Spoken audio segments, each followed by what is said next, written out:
ಸ್ನೇಹಿತರೆ ನೋಡಿ, ಇದು ಕಟ್ಟಿರೋ ಮನೆ 3 ಫ್ಲೋರು ಪ್ಲಸ್ ಪಕ್ಕದೊಂದು ಸೈಟು ನೋಡಿ, ಖಾಲಿ ಜಾಗ 33ಕ್ಕೆ 41 ಅಡಿ ಬರ್ತಿದ್ದು ಟೋಟಲ್ ಕಟ್ಟಿರೋ ಮನೆ ಪ್ಲಸ್ ಈ ಸೈಟ್ ಖಾಲಿ ಜಾಗ ಸೇರಿ. ರೋಡ್ ನೋಡಿ, ಪ್ಲಸ್ ನೈಸ್ ರೋಡ್ ಪಕ್ಕದಿದ್ದು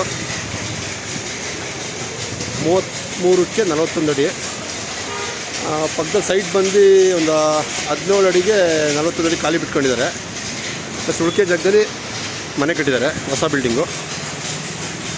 ಪ್ರೈಸ್ ಬಂದು 1.50 ಅಂದರೆ 1.5 ಕೋಟಿ ಹೇಳ್ತಿದ್ದಾರೆ ಪ್ರೈಸು.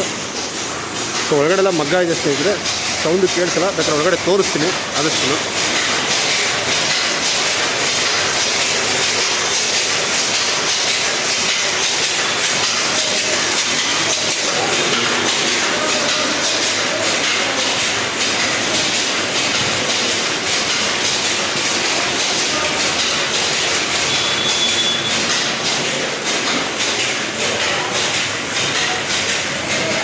ಇಲ್ಲ ರೆಂಟಿಗೆ ಕೊಟ್ಟಿದ್ದಾರೆ, ಆದರೆ ಇಂಟ್ರೆಸ್ಟ್ ಅವರು ಕಾಲ್ ಮಾಡಿ ಸ್ನೇಹಿತರೆ. ಈ ಪ್ರಾಪರ್ಟಿ ಬಂದು ಗೊಟ್ಟಿಗೆರೆ ಹತ್ರ ಬರುತ್ತೆ ನೋಡಿ, ಸೇಮ್ ಇದೇ ಥರ ಇದೆ. ಮೇಲ್ಗಡೆ ಒಂದು ಫ್ಲೋರ್ ಇದೆ, ಅದ್ರ ಮೇಲ್ಗಡೆ ಒಂದು ಫ್ಲೋರ್ ಇದೆ.